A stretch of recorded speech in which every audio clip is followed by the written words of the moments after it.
আসসালামু আলাইকুম রহমতুল্লাহ। বিসমিল্লাহির রহমানির রহিম। এক্সেলেন্ট। আমি খুব খুশি, আমি খুব অভিভূত। আমার দেশের বাচ্চারা জ্ঞানী হইতেছেন। এক্সিলেন্ট। আমি একজন আওয়ামী লীগের কর্মী হয়ে আজ আওয়ামী লীগের পুরো বিপক্ষে গেলাম, যারা কোটার পক্ষে কথা বলেন। স্যালুট তোমাদেরকে। তোমরা আঙ্গুল দিয়ে দেখাইয়া দিয়েছ, এদের জ্ঞান নাই। Immediately stop everything. Justice and law কী বলে? How funny! আর এই বাচ্চাগুলো আঙ্গুলটা দেখাইতেছে আর আপনারা বুঝতেছেন না। এটা কোনো কথা হইলো? কী রে ভাই, যাদের বিবেক নেই তারা কীভাবে করে জাতি চালাবে? এটা কোনো বিবেকের কথা হইলো?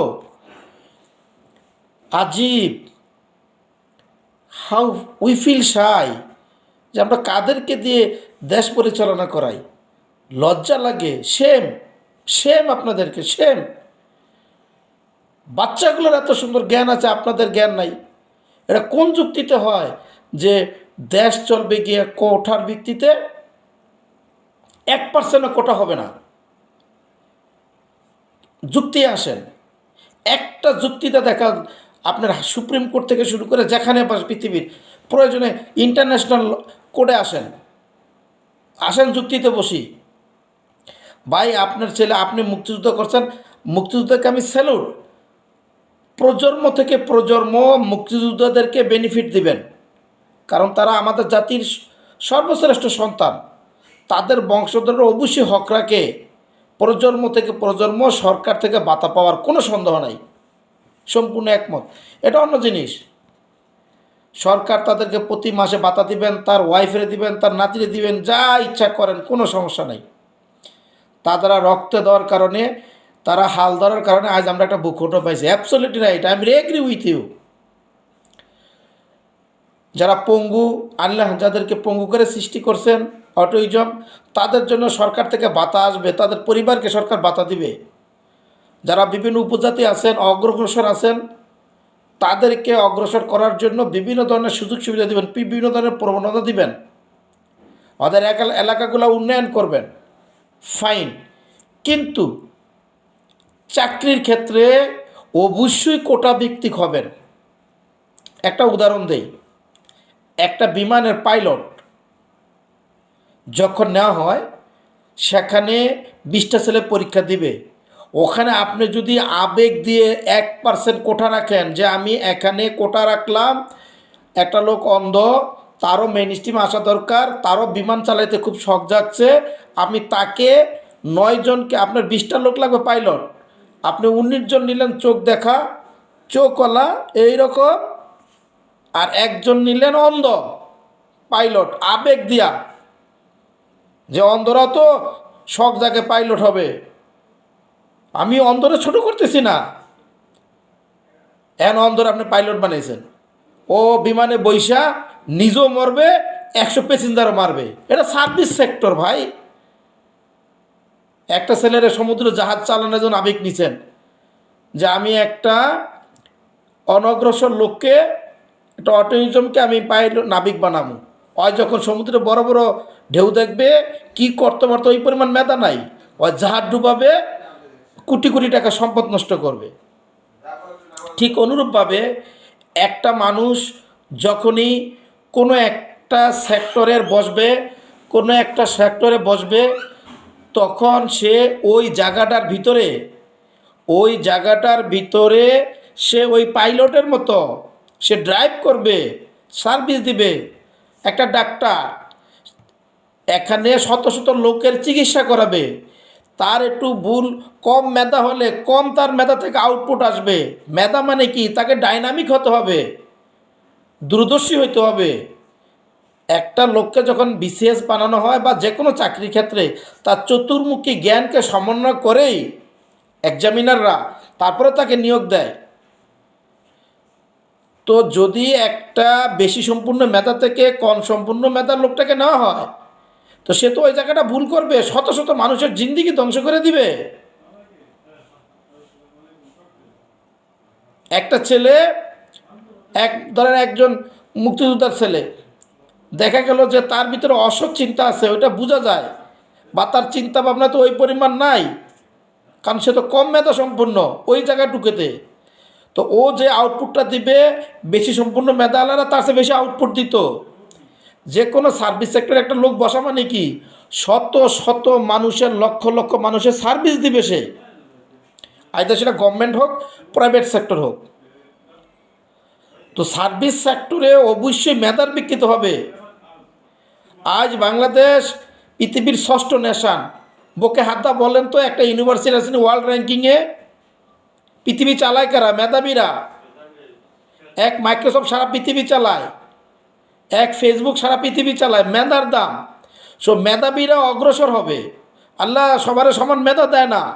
আর মেধাবীরা যখন নেতৃত্বে আসবে, মেধাবীরা যদি স্ব সার্ভিস সেক্টরে আসে, জাতির উপকার হবে, দেশ ও জাতির কল্যাণ হবে। এটা তো বিবেকের কথা, এটা তো বাস্তবতা হওয়া উচিত। আমি বুঝি না, how funny we feel shy. বাচ্চারা আঙ্গুল দিয়ে আপনাদেরকে দেখাচ্ছে, আবার আপনারা গতিতে বৈশা মায়া কান্না করতেছেন যে অনগ্রসর জাতিদের মেন স্ট্রিমে আনতে হইব। মেন স্ট্রিমে আপনি তাদেরকে বিভিন্ন ধরনের প্রবণতা মেন স্ট্রিমে আনেন। একটা মানুষ, আল্লাহ মাফ করুক, আমি সরি টু সে, আল্লাহ তাকে বানাইছে এইভাবে, তাকে তো অন্য অন্য জাতি যেভাবে সাপোর্ট দেবে আপনি সাপোর্ট দেন। পৃথিবীর সমস্ত জায়গাতেই স্কিল দরকার, স্কিল লোক চায়। অল ওভার দ্য ওয়ার্ল্ডে আমরা স্কিল লোক চাই। তো যিনি যত বেশি স্কিল হবে তার কাছে তো তত বেশি ভালো আউটপুট পাওয়া যাবে, তাই তো বিষয়টা। তা আপনি একজনকে উপকার করতে গিয়ে লক্ষ মানুষের ক্ষতি করলেন। ওই সার্ভিস দেন না কারাপশন করে, বোঝে না তো, এটাও বোঝে না কেন চুরি করে। কেন আমাদের দেশের সার্ভিস সেক্টরের লোকজন ডিপ্লোমেটিকেই দিলে পৃথিবীর ফরেন ডিপ্লোমেটিক থেকে ভালো কিছু আউটপুট আদায় করে আনতে পারে না? বাংলাদেশের যে ডিপ্লোমেটিকরা আছে অল ওভার দ্য ওয়ার্ল্ডে এম্বাসিগুলো আছে, আমার মনে হয় না অতটুকু মেধা সম্পূর্ণ আছে যতটুকু মেধা সম্পূর্ণ ইন্ডিয়ানরা আছে।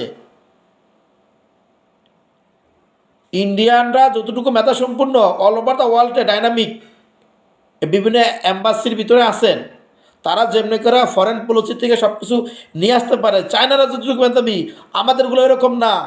বাংলাদেশের বিভিন্ন এম্বাসিতে যায়,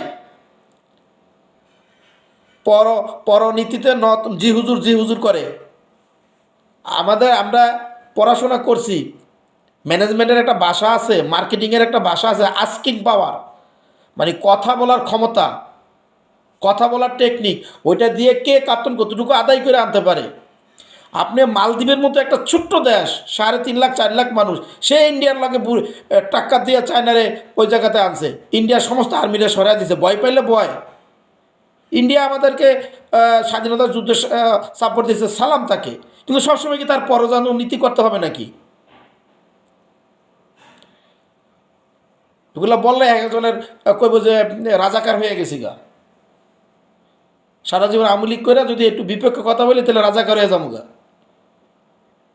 ন্যায় কথা বললে রাজাকার হলে বাচ্চারা বলছে না?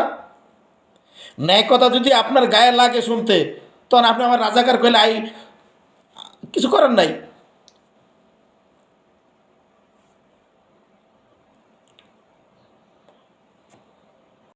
আচ্ছা, বাকিটুকু আবার শেয়ার করি। কি লাগে বলেন তো? মেধা লাগে না? এই যে একটা সায়েন্টিস্ট, কি মেধার ভিত্তিতে হয়? তো এই যে বিভিন্ন টেকনোলজি মেধার ভিত্তিতে হয় না? বলেন, মেধার ভিত্তিতে হয়। বিষয়টা বোঝেন, মেধার ভিত্তিতে হয়।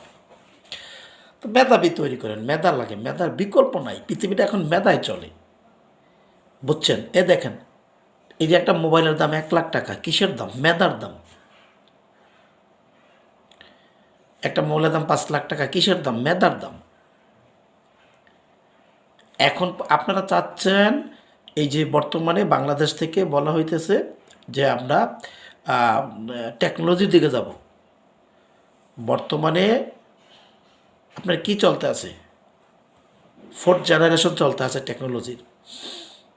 এআই প্রযুক্তি চলে আসছে। গভর্নমেন্টকে অনেক বেশি স্মার্ট হইতে হলে স্মার্ট ছেলেগুলোর সামনে আনতে হবে। আপনারাই তো ধুমকি করতে আছেন। আপনারা বলতেছেন যে আপনারা স্মার্ট কান্ট্রি করবেন। আরে ভাই, আমি শতভাগ এগ্রি। তাহলে আপনাকে স্মার্ট রাষ্ট্র করতে হলে তো স্মার্ট ছেলেগুলো আনতে হবে। আর স্মার্ট কে? What the meaning of smart? Suit কুট বুট পরা সুন্দর, টাই পরা সুন্দর ছেলে স্মার্ট, না এই জায়গায় কিছু আছে এটা স্মার্ট?